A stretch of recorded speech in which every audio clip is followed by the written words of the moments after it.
Tere, siin Tauno. Selles videos vaatame, kuidas kasutada programmis tsüklit. Programmeerimises aitab tsükkel teha korduvaid tegevusi. Täiendame pangaautomaati sisenemise programmi selliselt, et sisenemisel võib PIN-koodi panna valesti kuni 3 korda. Esimese asjana muudame programmi selliselt, et alguseks oleks meil 2 uut muutujat. Üks muutuja oleks sisestatud PIN, kuhu saame jooksvalt sisestatud PIN-koodi salvestada. Loomegi selle sisestatud PIN ja anname sellele algväärtuseks siis tühja sõne. Ja teine muutuja oleks meil kordade arv, mitu korda saab valesti PIN-koodi sisestada. Sellest muutujast saame iga valesti vastatud PIN-koodi korral ühe maha lahutada. Teeme siis nii, et kordi võrdub 3. Nüüd enne veel, kui kontrollitakse, kas parool oli õige või vale, teeme siia vahele tsükli. Kasutame programmis while tsüklit. While tsüklit siis kasutatakse selliselt, et määratakse tingimus, mille tõesuse korral tsüklis olevat tegevust korratakse. Ja kui tingimus enam tõele ei vasta, siis tsükli tegevus lõpetatakse. Alustan while tsüklit sellise reaga. While on näha, et see muutub ka teist värvi. Seejärel trükime tingimuse, millal tegevus korratakse. Korratakse seda siis, kui parool pole õige. Ehk sisestatud PIN ei ole meil siis see õige sõne 1, 2, 3, 4 ja paneme siia and. Lisaks peame vaatama, et meil oleks järel kordi vastamiseks. Kordi on suurem kui 0 ja kindlasti siia panna koolon. Kordan siis üle.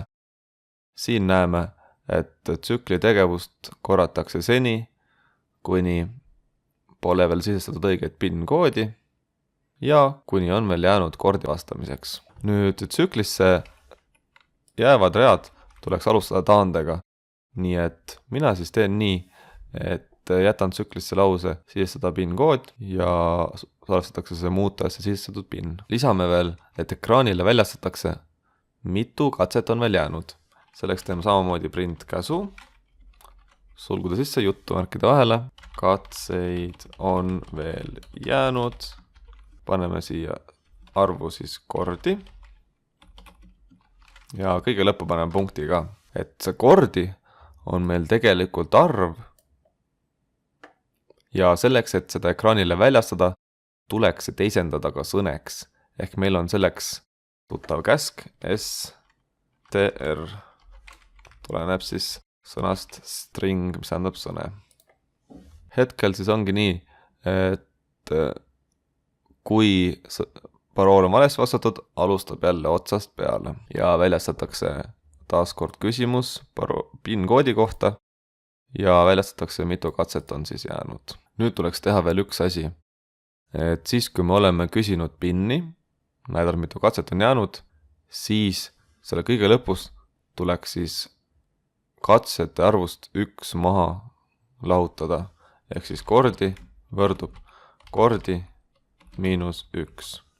Seda just selleks, et tegelikult, et ühe korra on PIN-koodi pakutud. Mida see siis siin tähendab? Kui esimesel katsel PIN-kood õigesti vastata, siis tsükli tegevus lõpetatakse, sest see ei vasta tõele. Kui aga PIN-kood valesti vastatakse, siis korratakse samad tegevust uuesti, ainsa vahega, et kordi on jäänud 1 võrra vähem. Tähendab see seda, et kordi on siis järgi 3 asemel 2. Ning lõpuks, kui on 3 korda sisestatud PIN-koodi valesti, siis samuti tsükli tegevus lõpetatakse, sest enam ei vasta tõele teine tingimus. Aga mis siin ikka, katsetame. Klõpsan rohelisele nupule, on näha, ehk siis käivitame programmi ja öeldakse sisesta PIN-kood. Katseid on veel jäänud 3. Paneme siis esimene kord valesti, panen 4 nulli. Vajutan enterit, öeldakse uuesti sisesta PIN-kood, katseid on veel jäänud 2. Panen valesti, küsitakse uuesti, sisesta PIN-kood, katseid on veel jäänud 1. Ja kui ma nüüd veel valesti panen vale parool, enesehävitusrežiim aktiveeritud 3, 2, 1. Siit on siis näha, et kui 3 korda on valesti pandud, siis jätkatakse selle teise osaga. Kuna PIN ei olnud 1, 3, 4, siis võeti see else osa ja väljastati see ekraanile. Nüüd proovime õige parooliga ka. Käivitame siit samast rohelisest nupust. Küsitakse PIN-koodi, panen 1, 2, 3, 4. Enter. sisenesid pangaautomaati. Tõesti, tsükli tegevus lõpetati, sest kood oli õige ja väljastatakse ekraanile teisest osast sisenesid pangaautomaati. Ja kolmanda asjana proovime, et meil meenus õige PIN-kood 3. katsel. Enne veel, kui seda teeme, vaatame aga ühte huvitavat Tonni funktsiooni. Võtame appi Tonni võimalused, et näha siis, kuidas muutujate väärtused muutuvad programmi käigus. Siin on selleks võimalus view ja variables. Ning on näha, et meil siin kõige lõpus on kordi jäänud 2 ja sisestatud PIN on 1, 2, 3, 4. Käivitan selle programmi uuesti. Näeme, et siin on see koht, kus näitab muutujate nimesid ja väärtuseid. Hetkel meil siin ühtegi muutujat pole, sest programmi käivitamisel pole veel ühtegi muutuja väärtust antud. Katkestan stopiga programmi ja proovime siin ühte sellist võimalust, nagu seda on samm-sammuline esitus. Selleks on siin selline putuka nupp. Proovime seda. Kui me seda samm-sammuliselt näeme, siis siin on võimalus minna samm-sammult edasi. On võimalus minna siia sisse, aga on ka võimalus üle minna. Nii et vajutame alguses seda step over või siis hüpata üle. Ning on näha, et esimese reaga on sisestatud PIN saanud väärtuseks tühja sõne. Nüüd läheme ka sellest üle.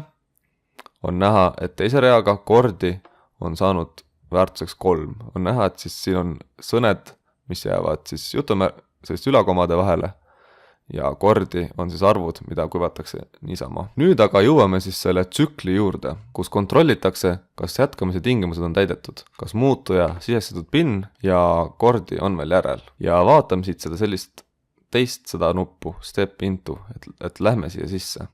Klõpsan sellele, siis kõigepealt võrreldakse neid väärtuseid. Klõpsan veel, et kõigepealt vaadatakse seda esimest poolt, kas sisestatud PIN ei võrduks sõnaga 1, 2, 3, 4. Kõigepealt vaadatakse sisestatud PIN väärtust, pannakse siia, ehk siis see on tühi, tõesti ei võrdu. Ja 1, 2, 3, 4 jääb samaks.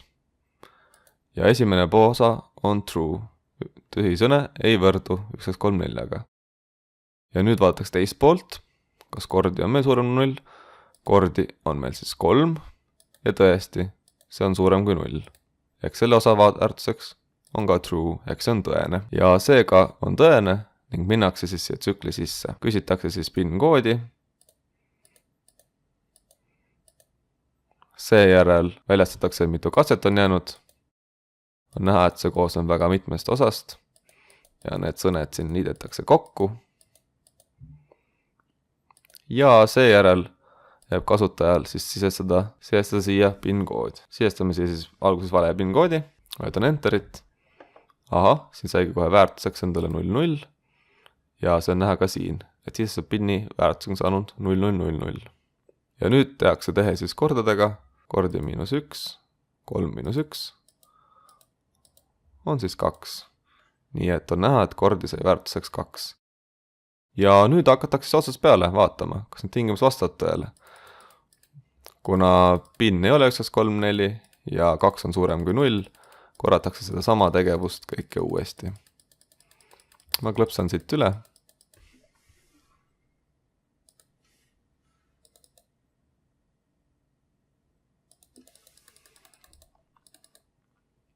Ja paneme seekord õige parooli, 1, 2, 3, 4, siis juhtub teistsugune asi. Mis siis juhtub? Kordi saab meil küll väärtuseks 1. Ja nüüd, kuna kontrollitakse, et parool oleks vale, aga nüüd on õige, siis esimene tingimus muutub valeks. See on vale ja sellega enam tsüklisse ei minda, vaid jätkatakse programmi tööd pärast tsüklit. Seejärel jõutakse valikulauseni, kus esimene avaldis saab väärtuseks true, kuna panin õige parooli ja seega minnakse valikulause osasse ja väljastatakse ekraanile sisenesid pangaautomaati. Näeme, et seega ei siseneta siia teise else osasse ja programmi tegevus lõpetatakse. Teisi juhte saate juba iseseisvalt Tonniga katsetada, programm töötab ja sissejuhatustsüklisse on kenasti tehtud. Loodan, et samm-sammulised võimalused aitavad teil leida ka programmis vigu ja samuti paremini mõista programmi tegevust. Head katsetamist!